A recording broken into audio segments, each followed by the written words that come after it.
We took it all. We brought them to our land. An endless night, ember hot and icy cold. The rage of the earth.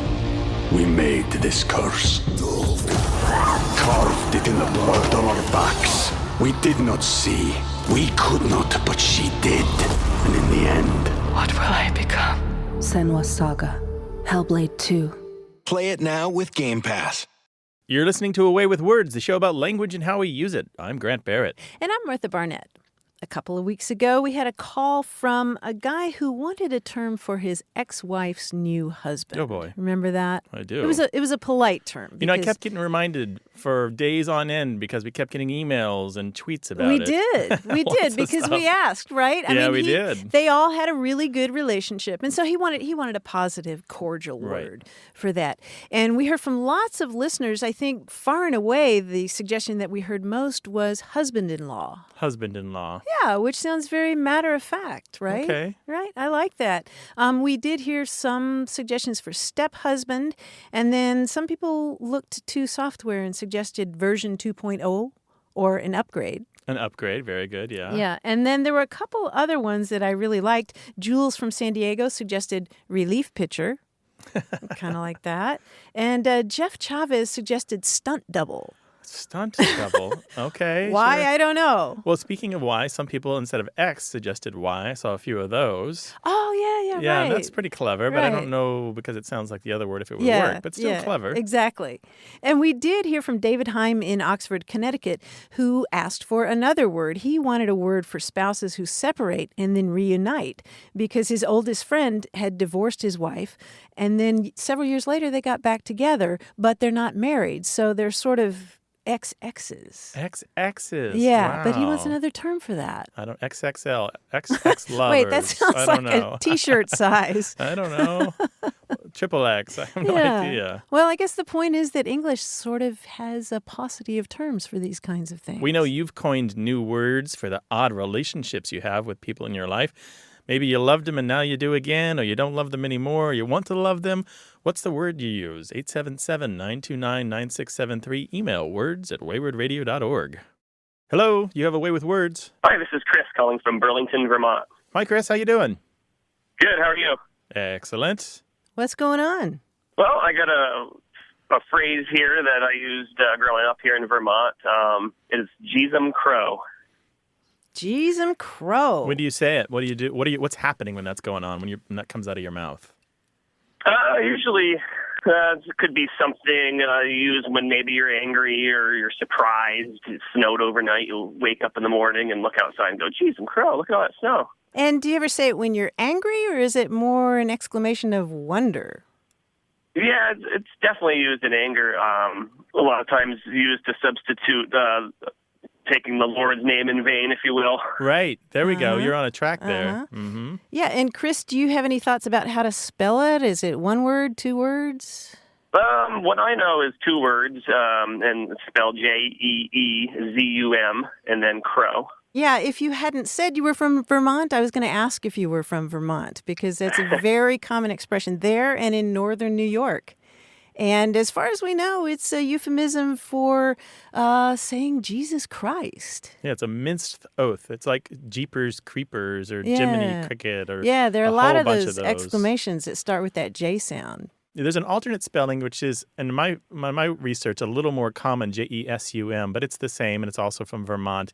And they date back to, we find the first printed uses anyway in the early 1950s. I found one in 1953. I have no doubt if I looked harder, I would find more earlier. Yeah, but it kind of marks you from that area. Yeah. It's, I grew up here, and it didn't seem to be a peculiar phrase. I moved out to Oregon and was working as an archaeologist and said it one day, and everybody looked at me like I was crazy. Well, you may be. Did you dig up something cool? Yeah, we were looking for prehistoric Native American artifacts and found a pretty good-sized little arrowhead and said, Jeezum Crow, look at this. And everybody got silent and said, what did you say? They thought this was some kind of obscure archaeological term, huh? Yeah. Yeah, it just means gee whiz, gee willikers. And as Grant said, it's a minced oath. All right, thanks for calling, Chris. Glad to help you. Yeah, thank you. Have a great day. All right, cheers. All right, bye. Take care. Bye-bye. You did this speech recently where I loved it. We had an audience full of people from around the country where you just started quizzing them and asking them if they'd heard things like Jeezum Crow. Mm-hmm. And when they said, yes, I know that term, you would say, well, I know that you're from Vermont and you're from Maine and you're from Wisconsin. I was lucky with those You guesses. were lucky, but their minds were blown. But this is one of those things we talk about when people think we're all starting to sound alike, that this country is becoming linguistically homogenous. Yep. We aren't. We still retain these very regional vocabularies and very regional pronunciations. Yes, and I remember so many people in that group saying yes, and then I moved across the country and I used that term just like Chris said. Yeah, and people looked at you like you had two heads. You just have one of those moments. Yeah, those two-headed moments. They always say that. Moments. Yeah. 877-929-9673. Email words@waywardradio.org.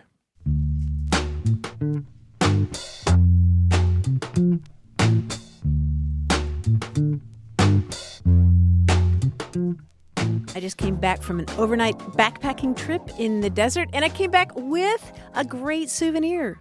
What is it? Well, you're not supposed to pick things up and take them out, but I came back with a fabulous word that I'd never heard before. I was thinking pictures or a little pinch of sand or something like that. No pinch of sand, no broken pottery. We don't do that. But I came back with the word triboluminescence. Triboluminescence. Yes. The last part seems clear to me, but I don't know what the tribo is. Exactly. What is that? I knew what it was as soon as I heard it because it comes from the Greek word meaning to rub. If you're in a dark place and you take two pieces of quartz and rub them together really fast, then they kind of glow. You see these little sparks. Nice. And the tribo, as I said, is from Greek for to rub. And I got all excited when I learned this word from a fellow camper because it's related to the word diatribe, which goes back to the idea of just sort of wearing somebody down with a lecture. Wow. And it's the same scientific phenomenon that happens. Have you ever gone into a dark room and broken wintergreen lifesavers I and heard see about the it, little sparks? It's the same principle. That's super interesting. So you were in the desert rubbing quartz together? Yes, Was around this some the kind of campfire. ritual? Were you praying to some kind of gods or something? No. It was just demonstrating That's that cool. little triboluminescence. Triboluminescence. It's such a beautiful word. It's sparks created by friction. Now, if that's not the title of a poetry collection, That's awesome. somebody please write that. 877-929-9673. Email words@waywardradio.org. And you can find us on Twitter with the handle Wayward. Hello, you have a way with words.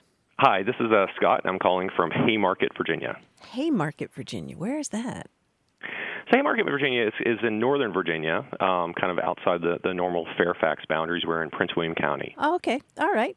Well, welcome to the show, Scott. How can we help you? So I want to talk to you about a word. I'm not originally from Haymarket, Virginia. I'm from southwestern Virginia, the coal fields, Appalachian Virginia. Oh, yeah. And growing up, my family would use the word founder, and they would use it in a very specific way, meaning, as I understand it, that I've eaten so much of something that I no longer want it. It's no longer tasty to me. So if I've eaten a lot of chocolate cake, I would say I've really foundered on this chocolate cake. And I assumed everyone used that, of course. And I moved to Northern Virginia and became a teacher up here. And I was using it with a colleague a couple years ago, and she stopped me and said, "I have no idea what you're talking about. What is that word?" And I realized, I've asked other folks, that no one up here used it much. And then that got me really curious. And I started kind of digging around, and I discovered it seems to be an Appalachian word, but I found other folks up here in Northern Virginia that actually use it, but they use it in what I think might be the original sense, which was with horses. So there's kind of horse country up here, and I understand horses, when they eat so much that they get sick and maybe even die, if you give a horse unlimited amounts of grain, it will eat itself so it's dead. That's called foundering. Yeah, that's it. You've nailed it, Scott. That's exactly it. Awesome. Like, how has that gotten to Appalachia as a cultural thing? Because I don't think any of us that used it growing up had the connection with horses, even though maybe the people who started it had a stronger connection that was part of their life. Is that something that's unique to Appalachia, or is that like a rural thing or a southern thing? It's not unique to Appalachia, and I wouldn't call it rural so much as agriculture related, or again related to places that are traditionally closer to the land, more animal husbandry and that sort of thing.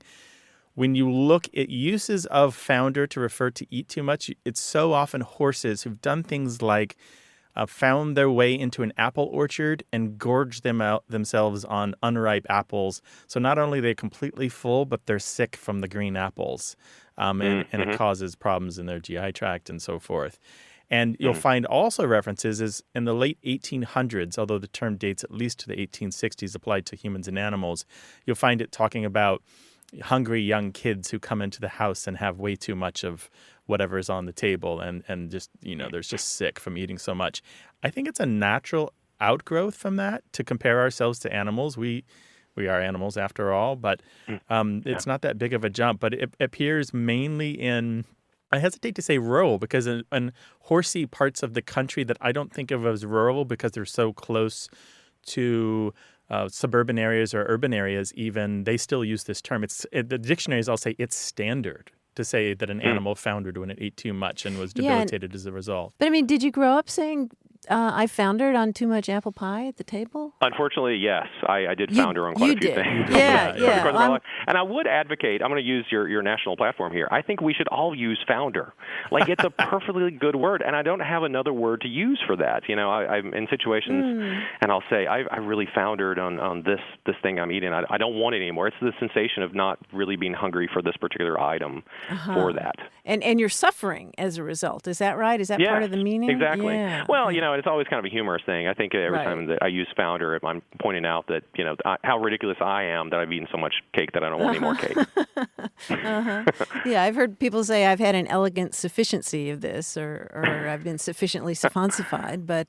I will never founder on your program, so I appreciate all the work that you're doing. That's great. Yeah, there's hundreds of episodes to gorge online, all right? Great. Thanks, Scott. All right. Take care now. Thanks Thank a you. lot. Bye-bye. What unusual expressions are you hearing where you live? Call us about them. 877-929-9673 or send us an email to words@waywardradio.org.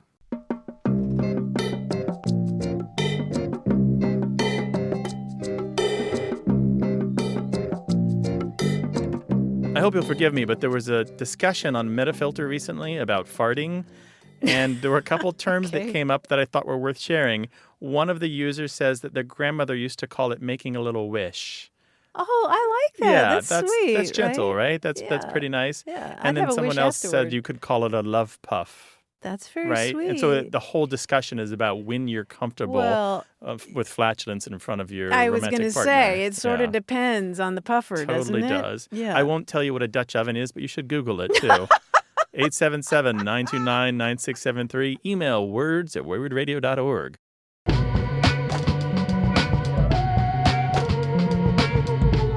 Do people talk funny out your way? Tell us the whole story as A Way with Words continues.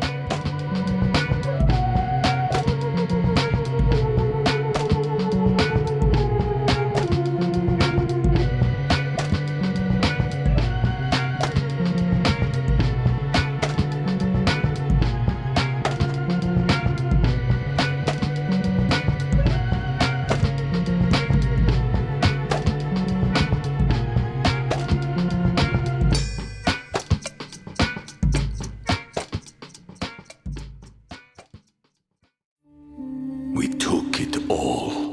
We brought them to our land. An endless night, ember hot and icy cold. The rage of the earth. We made this curse.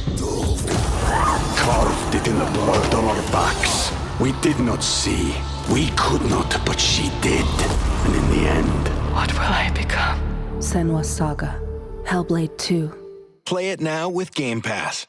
You're listening to A Way with Words, the show about language and how we use it. I'm Grant Barrett. And I'm Martha Barnett. And joining us now from New York City is our quiz guy, John Chinesky. Hey, John. Hi, Martha. Hi, Grant. Hey, bud, what's up?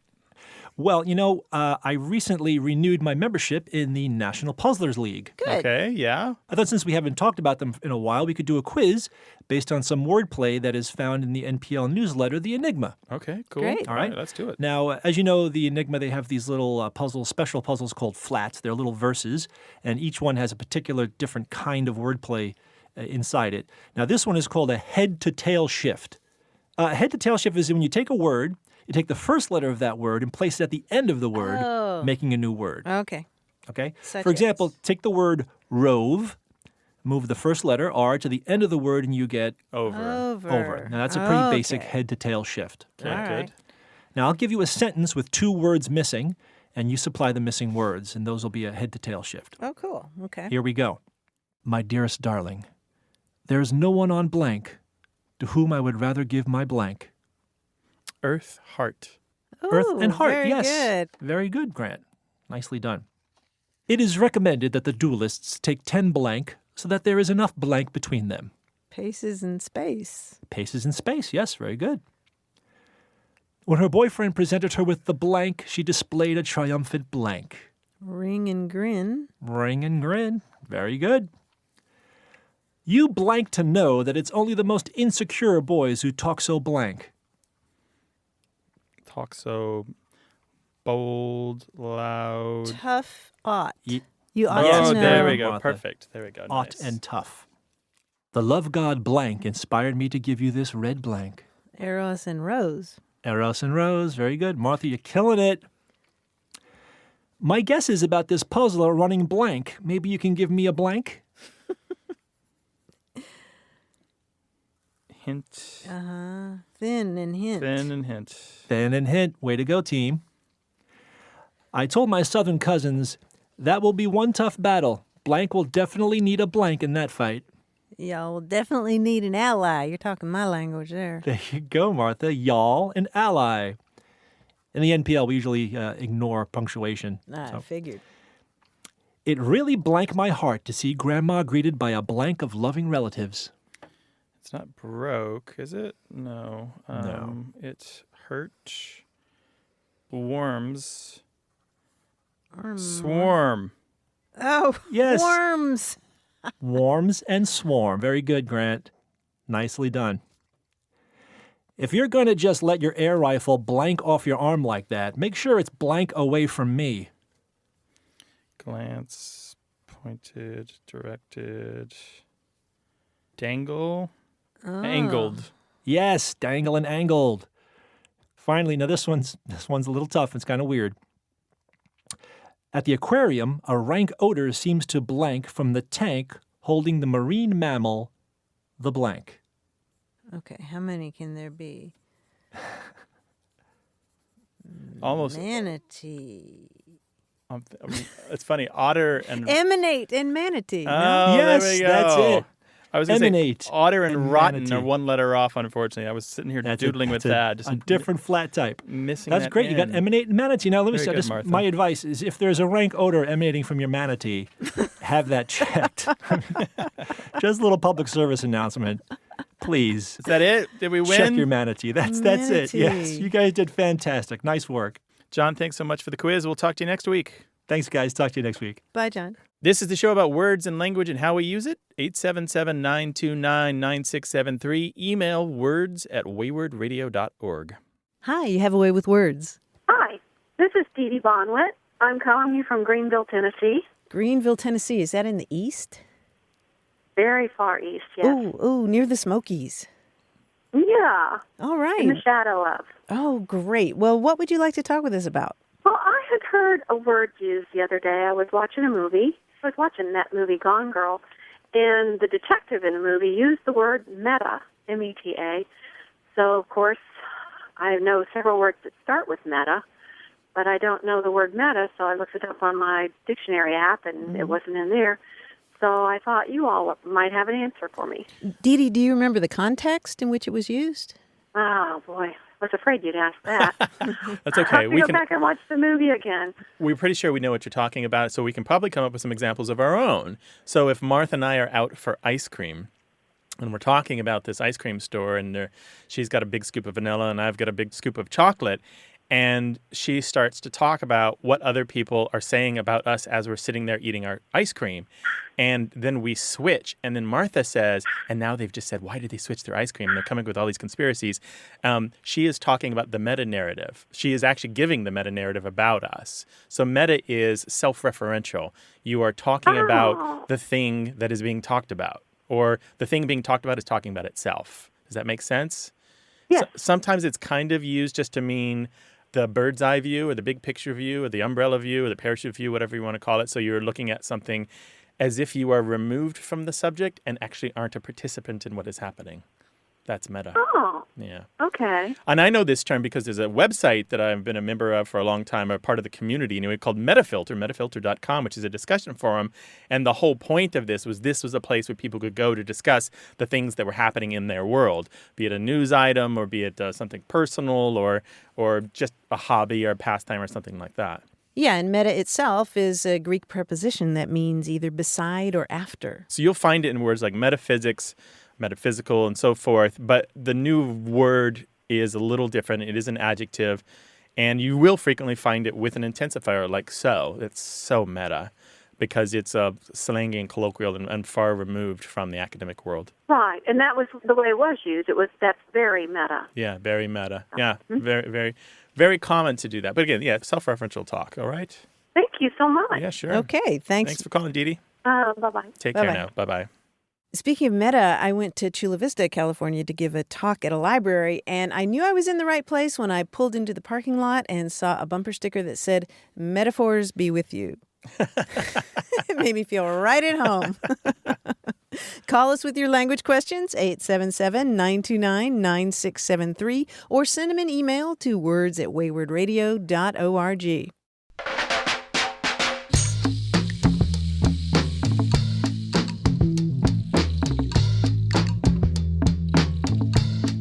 We had a call a couple of weeks ago about the expression that this woman used, all done clappy hands. Remember that? That sort of gesture that you do when you're all finished. Like you're brushing the dust off your hands. Yes, you've done a job well. And a lot of people reminded us that there's a term that's used more in Britain that goes done and dusted. Done and dusted. Yes. Oh, yeah, means that's sort of right, the of same course. thing. Yeah, I've heard that one. Done and dusted. Maybe on the British building shows, which I sometimes watch. Oh, okay. Right, they'll take a house and renovate it and resell it for £1 million. Yeah. Done and dusted, yes. 877-929-9673. Email words@waywardradio.org. Hello, you have a way with words. Hello, is this Grant? This is Grant. Who am I talking to? Hi, this is Gordon. I'm in Bethany, Connecticut. Hi, Gordon. Welcome to the program. Hello, Gordon. This is Martha. Hi, Martha. Hi. What's going on? I'm calling because I've been hearing an interesting phrase in meetings quite frequently, and I've heard 3 different iterations of it, and I was curious about which is the most appropriate or which is the most common one so that I would be most understood should I use it. Okay. So when someone's in a meeting and they're describing how they want to focus in really acutely and finely on something, I've heard them say, I want to zone in on it or hone in on it or home in on it. Uh-huh. So zone, hone, and home. Uh-huh. So it's Z-O-N-E, H-O-N-E, or H-O-M-E. Okay. Yes. And which one do you hear most? I would have to say I hear zone most. Really? Interesting. Oh, that's interesting. And what kind of work is it? I'm a teacher. Interesting. Because of hone in, and zone in, at least in the written record, is far, far less common than the others. That's really interesting. I wonder if it's a... Were you going to say the same thing I was going to say? I think I was. A combination of zero in and hone in? Yeah, that's what I'm thinking here. Because that's the unmentioned one. Zero in on something means to target it, Yeah, which is far... zero in on is far more common than any of those. Right. And it goes back to World War II and the military use of zero in on, meaning fixing a target accurately. Wow. But for home and hone, I think we've tackled this one before. This is a common confusion, isn't it? Mm-hmm. Yes. Home in is the original term, like homing pigeons, finding your way home. But hone in makes sense, doesn't it? Because we think about sharpening a knife or sharpening a spear or something to a fine point. And that seems to metaphorically fit, like coming to a point or coming to exactly to a place you want to be. Yeah, so although sticklers will say home in is correct and hone in came later, they're almost interchangeable now, I think. Yeah, they pretty much are home and hone. And the fact that they sound so much alike makes them easy to confuse anyway. Yeah, but I'm really interested to hear that you've been hearing zone in on. Is it only these teachers or are there other people who do this, zone in? Primarily teachers, actually. And when they say zone in, do you zone out? I could be a language curmudgeon, but I'm trying to not be. So excellent. I figured I'll just accept it. I would rather make friends than enemies, particularly over language. I do appreciate your pointing this out, Gordon. I'm going to listen for zone in Me too. on because I haven't really heard it. I'm quite sure that we're going to hear this everywhere now. Yep. We're going to hear when you buy a new car and you see it everywhere. Yeah, exactly. It's true. Thanks for your call, Gordon. Really appreciate it. Thank you very much. Take care now. Bye-bye. All right. Bye-bye. Bye. This is the show where we learn something new every week, maybe a dozen things, 100, I don't know. 877-929-9673. Email words@waywardradio.org.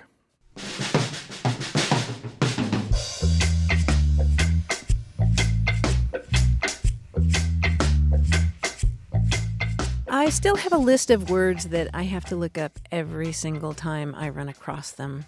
And the most recent one was ineluctable. Ineluctable. Yes. Related to reluctant somehow. Oh, well, that was my point. Oh. I never made that connection, but I have this resolution for this year that anytime I run across a word like that, I'm going to look it up once and for all, and I'm really going to pay attention to the etymology. And indeed, ineluctable goes back to Latin luctare, meaning to struggle. And so ineluctable has to do with not being able to be avoided. It's inevitable, inescapable. And as you suggested, the same root having to do with struggle is in the word reluctant. And that's how I'm going to remember it. That's interesting. So how do you remember? Do you repeat it to yourself, write it down a bunch of times, put it on index cards, tape it to the bathroom mirror? I mean, what's your strategy for remembering these words when you look them up? Because I know from my dictionary work that one of the most common things that happens to people is they look up a word and 30 seconds later cannot tell you what the definition was. Oh, right, right. I mean, this is universal. Right. Well, that's why I'm paying really close attention to the etymology, because so often the etymology is this vivid picture of something. Gotcha. And so that's your mnemonic. Yeah, yeah. So I'm thinking of ineluctable meaning something that you can't struggle out of. Ineluctable. Yeah. I mean, it makes perfect sense if you think about it. It sure does. 877-929-9673. Email words@waywardradio.org. Hello, you have a way with words. Good morning. This is Bob Schmidt. I'm calling from Carefree, Arizona. Carefree, Arizona? Is this a description or a city? That's the name of the town. Oh, okay. The city, nice. 2,500 people just north of Scottsdale. Sounds pretty nice, Bob. What's on your mind? I was listening to your show a couple weeks ago, driving from central Wisconsin to Minneapolis, and I thought about something my father always used to say, and it was a while back. He'd be 101 today, but he would use the term Hector's pup, and he would use it in kind of an exclamatory or inflammatory or imperative way. It would be used like Hector's pup, I don't know, Hector's pup beats me. Hector's pup, do you think we're rich? It just, it would be a filler, but it would be something where he's unhappy with the situation or wants to make a point. Hector's pup. And did he avoid cursing by any chance? He seldom, if ever, cursed. Uh-huh. Because usually the phrase I've heard is since Hector was a pup, which means a long, long time ago. I've known Grant since Hector was a pup, since a long time ago. The way he's using it is much more rare, and it sounds like a euphemism for heck in that sense, doesn't it? A little bit. So double euphemism, heck for hell. Yeah. Hector for heck and heck for hell. Because Yeah, Hector's pup. There is a variation of since Hector was a pup, which is since heck was a pup. H-E-C or H-E-C-K. And we know who Hector was, though, don't we? Sure, yeah, from the Iliad. Yes, and that phrase, since Hector was a pup, goes back to the early 1900s when people were more familiar with those kinds of things. Although we don't really know which Hector is referenced in that phrase, since Hector was a pup, or Hector's pup, for that matter. I don't know that the demographics play a role in this at all. He was raised in a little town outside of northwest side of Milwaukee called Richfield, and it was populated by basically his family, and they settled it in the late 1800s. So he didn't speak English until he went to school. They would always speak an old German dialect because as people would come over from the old country, they would just, everyone was just sort of spoke a dialect that they kind of was dead for 100 years. And so I don't know whether that plays a role in it or not. Doesn't sound like it, but that's the way he would use it. I never heard him say it since Hector was a pup. I mean, it would always be Hector's pup. Interesting. Yeah, that's new on me. Just as an interjection like that, I didn't know that one. That's pretty cool, though, Bob. It was his 100th birthday today, or his 101st today? No, actually, my mother, that's when we were coming back from central Wisconsin for. My mother just turned 100 on the 20th of February, and I just said, he was a year older, so he'd be 101 if he were alive. Nice. Because, again, as Martha said, the earliest uses we know from, I have one from 1903 here. So that's a little over 100 years. It's pretty cool that his life corresponds to what we know about the printed uses of that term. Yeah. But he probably learned it in English. I don't think that there's a Germanic version of this. I'm pretty sure there isn't. I'm not aware of one. Yeah. So there's a little bit more about the expression, Bob. Hope that helps. Great. Thanks for sharing, Bob. Okay. Well, thanks for the call. Take care. Okay. Bye-bye. Yep. Bye-bye. Well, we'd love to hear your stories and questions about language, 877-929-9673. Email words@waywardradio.org. Try us on Twitter under the handle WAYWORD, or find us on Facebook, where we've got a really active community.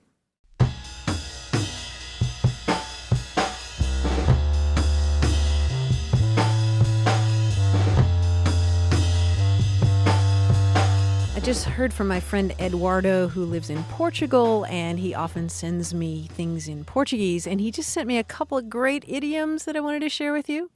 He explained to me that a Portuguese does not give up. Instead, he takes his little horse away from the rain. Isn't that lovely? That's kind of cute. And in Portuguese, you're not sexy, you're as good as corn. As good as corn. I'm thinking like the silky hair of corn for some reason. Or something valuable. I don't know. I see. Nice. You're as good as It's corn. like American maize. Is this what we're talking about? Or are we talking about corn as in generic for grain? Boa como milho. That is sexy, isn't it? Sure, why not? 877-929-9673. Or send us an email. The address is words@waywardradio.org. And you can find us on Twitter at the handle Wayward.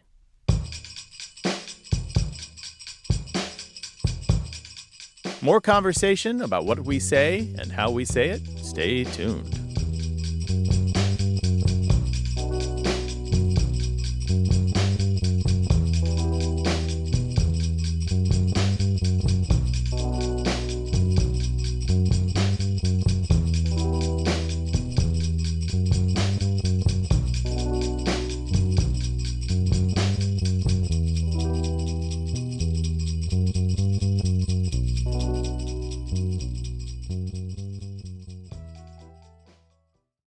Look, Bumble knows you're exhausted by dating. All the must not take yourself too seriously and 6'1" since that matters. And what do I even say other than hey? Well, that's why they're introducing an all-new Bumble with exciting features to make compatibility easier, starting the chat better, and dating safer. They've changed, so you don't have to. Download the new Bumble now. You're listening to Away with Words, the show about language and how we use it. I'm Grant Barrett. And I'm Martha Barnett. Here's a recording of a conversation I'd like you to hear. Two of these women are sisters, and one of them is a total stranger.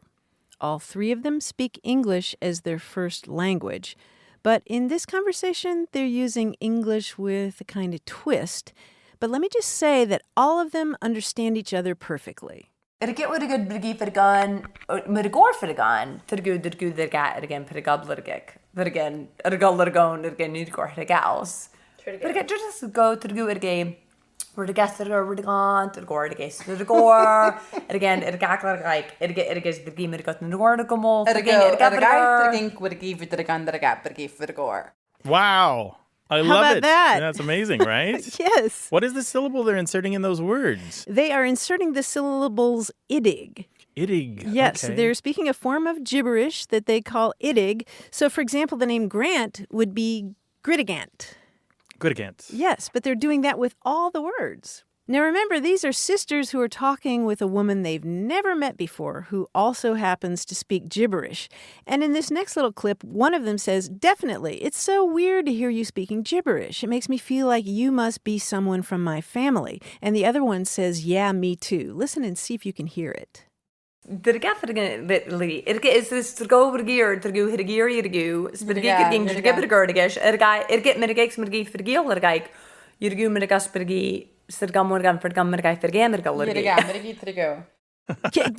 it? I heard it. Yeah, wow. Yeah, it's really cool, but I can't imagine being able to speak like that. How long does the practice take, and is it worth it in the end? That's my question, and I don't know how long it would take. I think it would be worth it, though. But you can learn a whole lot more about gibberish in English and a whole lot of different languages in an article on Schwafire, which is an online magazine about language. That's schwa-fire.com. And in this article, writer Jessica Weiss notes that you'll find forms of gibberish all over the world, in Spanish-speaking countries, in Pakistan, in Iran, Cambodia. And she says that there's no definitive research on gibberish and gender, but it sure seems like it appeals in particular to little girls. I wonder why that is. Well, I think that some linguists have talked about the fact that for little girls, they're all about bonding and relationships, and women tend to be in the forefront of linguistic innovation, just in conversation, right? So it's a fascinating. That's amazing. I love the sound of that. I do too. Did you ever do that when you were a kid? I fooled around with stuff at about the same time I was working in ciphers. Just trying to figure out puzzles and codes and things. And this was often presented in Boy's Life, was a magazine I subscribed to, as a way to communicate with your siblings so your parents couldn't secretly. Tell. But it was more trouble to try to recruit my siblings than it was just to tell them things in a whisper, You had getting other kids to cooperate is the hard part. I know. And you'd think they would, because sometimes your parents do that. They speak in their own language. Right, the highfalutin talk, these big words that you just don't know yet. Yeah, right? Or they spell out words that you're too young to. Well, we know you've got personal languages. There's a code you invented. There's a speech that you've got. There's a gibberish that you share with your siblings. Do call and share it. We want to hear it. 877-929-9673. Hi, you have a way with words. Hi, how you guys doing? Doing well. Excellent. Who's this? This is David Parker from Canton, New York. What's on your mind, David? All right, so I'm close to the Canadian border up here, and we have pretty harsh winters. And as a child growing up, my biggest question, I guess, was, what's a winter hat called? Up here, we call it a tuque. Most people call it a beanie or just a straight-up winter hat. But for me, I moved down south a couple years ago, and when I told someone that, they were wearing a toque, they looked at me like I was, I had like 6 heads. So I was just wondering where toque came from, if that's proper or is beanie proper. I'm just kind of curious. Wait, David, this was your biggest question as a child? Not why was the sky blue, or where do babies come from, or is there a Santa Claus? I am, different strokes for different folks. Okay. Gotcha. Okay. There's a couple different layers to this. Let's just kind of break them down as quickly as we can. The Canada reference is totally appropriate because tuque, that's Tuque, is a very Canadian word that refers to a knitted hat that you would wear to keep your head warm. It is a variation of the French word toque, Toque, which refers to several different kinds of hats. But most people in the world know that toque is the tall white chef hat. The one that you see like on top of Chef Boyardee? That's a toque. So tuque is a variant of toque. And both of these words are related to Spanish and Italian words meaning to be made of silk or silk fabric, because there are similar words in those languages. This is according to the Le Petit Robert dictionary. Now, that's interesting, and I love that. But I really want to talk about beanie, because when I moved to California, and I don't know why they do it, but people here sometimes wear knitted hats even when it's 80 degrees outside. It's a style thing, I guess. I don't really understand it, but they call them beanies. I never, ever heard beanie referring to that kind of hat when I lived in Missouri or when I lived in New York City. Never. Really? Not once, ever. And when it came to California, it is the dominant word for that headgear. So what I did was I created a survey and I put it on the radio show website. It's called the Great Knitted Hat Survey, and I've got pictures of hats with a lot of different answers. And you can go there now, look for the Great Knitted Hat Survey and take that survey. And so I've got almost 1,000 answers at this point to figure out what's happening with tuque and toque and beanie and sock hat and watch cap and skull cap. Because in my world, beanie is the small skull cap made out of triangular shaped pieces of fabric that maybe has a button or a propeller in the middle, maybe even a little poof ball. Yes. Yeah. Let me ask you, does a toque have a puff ball at the top of it, a little ball, or no? Well, again, that's kind of like just a style hat. Like if it was like the little ear flaps and a little ball on top, I still call that a toque. It could also be what most people would call kind of like a skull cap, like it's just a very form-fitting hat that just goes like just above your just over your ears, and that's a toque to me, and it's always been a toque. And then when I've heard beanie, I just looked at them like they were crazy. You sound like a young man. How old are you? Yeah, I'm only 26. Okay, so here's the thing I discovered, I think is true, that beanie for a kind of knitted hat that keeps your head warm tends to skew super young, like people under 30, and mainly on the West Coast, but it has made its way eastward to the north through sports, through skating and surfing in particular, but also other kinds of sports. And it has traveled in all the popular ways that language travels through cool kids and the cool musicians and the cool sports figures and so forth. So, David, now you know Grant's biggest question as an adult. He put a whole survey online, got thousands of results. No, less than 1,000, but yeah, lots of results. But I'm hoping with this, you've given us an opening to talk about that. I'm hoping people will go find the Great Knitted Hat Survey. Just Google that. It'll be the first response. Well, there you go, David. I hope that helps some. So toque you're fine with. It's very Canadian. I'm not surprised that they use it in Canton, New York, given that you guys are the stone's throw from the border. Well, yeah, no, it definitely answers my question, and I'm happy to know it. Okay. Cool. Take care, man. Appreciate it. Bye-bye. All right. Bye-bye. 877-929-9673 is the number to call if you want to talk about language, or you can send us an email to words@waywardradio.org, and we are all over Facebook and Twitter.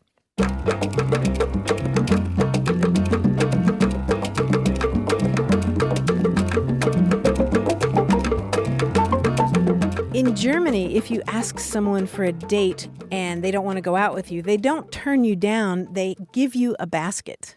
An actual basket? Yeah, I'm always carrying baskets in Germany, just for... No, the phrase is einen Korb geben, and it means to give you a basket.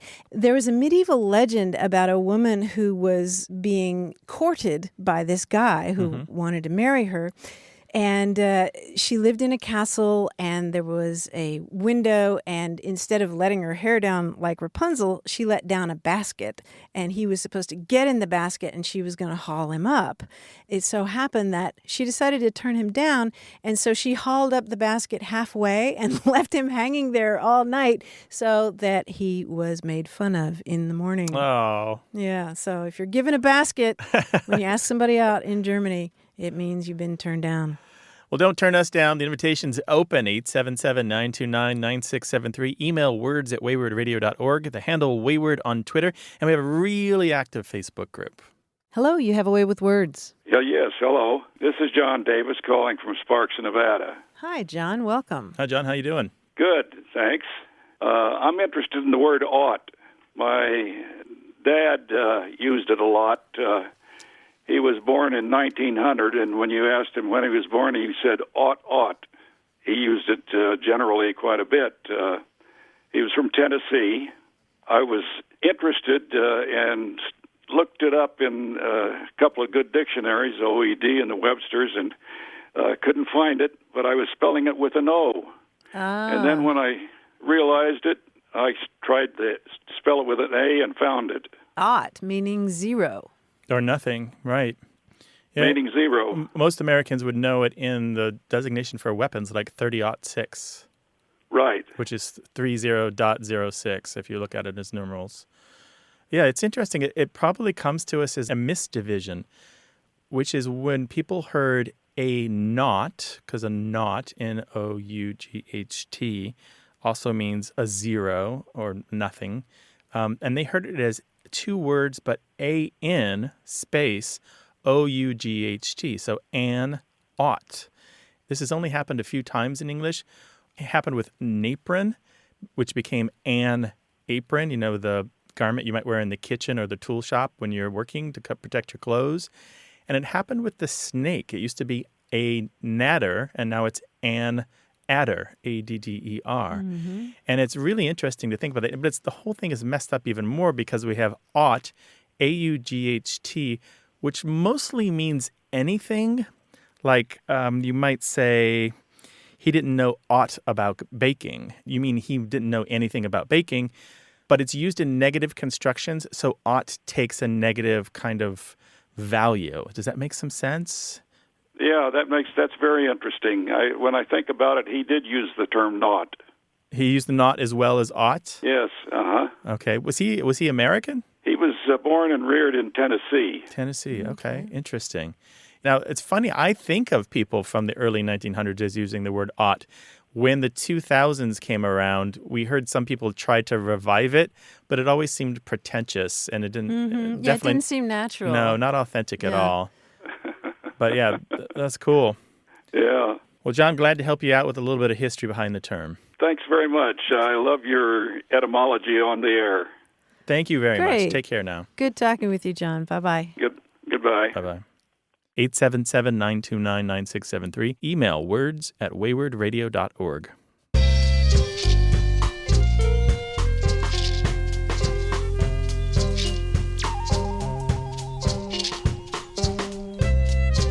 I know I'm years behind on this, but I thought it was worth sharing. I've been paying attention to slang on Vine and Yik Yak recently. These are different ways of communicating on cell phones. And I keep seeing I feel you, fam, show up. It's I feel you, sometimes spelled with just the letter U, and fam, F-A-M. And it's what you say to someone who has done something or dressed a certain way or behaved a certain way that's like you. And so you're saying that you feel like you're family with them more or less. So they're your fam, even though they're not related to you. It's just like you guys are from the same circles, the same type of person. So let's say that you barely make it to school, you're still wearing yesterday's sweatpants, you forgot all your books, your hair's a mess, and I'm feeling the same way. I would write on your post, I might I feel you, fam. It's nice, right? I like it very much. Yeah, I'm about 10 years behind on that, but whatever. Really? It's worth sharing. Oh, wow. 877-929-9673. Email words@waywardradio.org.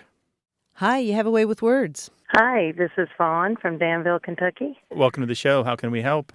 Well, I was raised up north, and when I was a teenager, my brother married a girl from Selma, Alabama.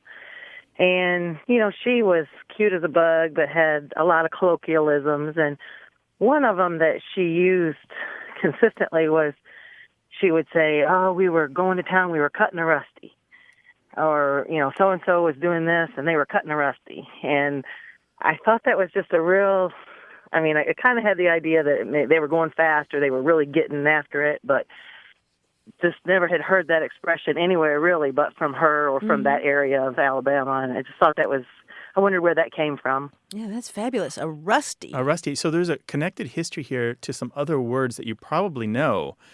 Rusty as a noun in American English is pretty rare at this point, but it just means a prank or some wild behavior or something outrageous that you might do. It could even just be something as simple as shouting out naughty words or pulling a trick on somebody. So a rusty is just doing something that's just not usually permitted or considered proper. But where rusty comes from is the word resty with an E, R-E-S-T-Y. And that word is related to restive. If you have a restive sleep, R-E-S-T-I-V-E, it means you're tossing and turning, you're fidgeting. It's not a calm sleep at all. You're not really getting rest. You're not really getting rest. Oh. And what happened with the word restive, originally restive applied to horses, it underwent one of the dictionary calls a reversal, where originally it meant just standing stock still. But if you've ever seen a horse stand still, their flanks and their muscles will do this quivering thing as it looks like they've got pent-up energy they need to get out, or it's just maybe they want to shake off the flies. It flipped, and restive came to mean fidgety or active or just looking like you needed to get out and run. And that later became applied to people. It underwent this transformation when it became a noun to refer to an act of let's say running or being aggressive or being really full of motion and life and vitality and pranks and so forth. Interesting. It's a strange path, though, isn't it? Yes, very strange. Well, there you go. It goes back about 200 years, the noun form of rusty, yeah, and originally comes out probably from horses and dealing with animals. So is it used anywhere else in the States? Or? Yeah, it's found throughout the South, mainly Tennessee, Kentucky. Occasionally it will pop up in places north of the Ohio River, but usually it's the southern states. Yeah, so I'm not surprised the person from Alabama was saying it. Yeah. Gotcha. Very interesting. Cool. Okay, thank you. Thank you. Take care now. All right. Bye-bye. You too. Bye-bye. This is a show where it's not rare to find that a word has a 200-year history with twists and turns. Call us to find out more, 877-929-9673. Email words@waywardradio.org or find us on Facebook and Twitter.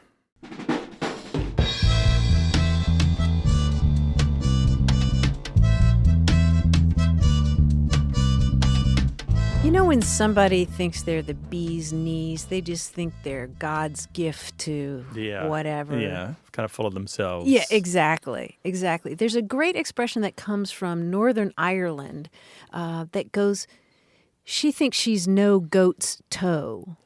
No goat's toe. I can't even begin to think out the reason why that's the expression. I'm thinking it's a goat's toe would be sort of low and mean and touches the ground, dirty, right? and she's no goat's toe. That was sent to us by Karen Dilla of Vancouver, Canada. Thanks, Karen. If you've got one to send us, the email address is words@waywardradio.org. Things have come to a pretty pass. That's all for today's broadcast, but don't wait till next week to chat with us. Find us on Facebook, Twitter, iTunes, or SoundCloud. Check out our website, too, at waywardradio.org, where you'll find a dictionary, a newsletter, mobile apps, and a discussion forum. And you can listen to hundreds of past episodes for free. You can also leave us a message anytime, day or night, at 877-929-9673. Share your family's stories about language, or ask us to resolve language disputes at work, home, or in school. You can also email us. That address is words@waywardradio.org. Our senior producer is Stephanie Levine. The show is directed and edited this week by Tim Felton. We have production help from James Ramsey and Tamar Wittenberg. Away with Words is independently produced and distributed by Wayward Inc., a nonprofit supported by listeners and organizations who believe in lifelong learning and better human communication. The show's coming to you from the Recording Arts Center at Studio West in San Diego, California. Thanks for listening. I'm Martha Barnett. And I'm Grant Barrett. Bye-bye. So long.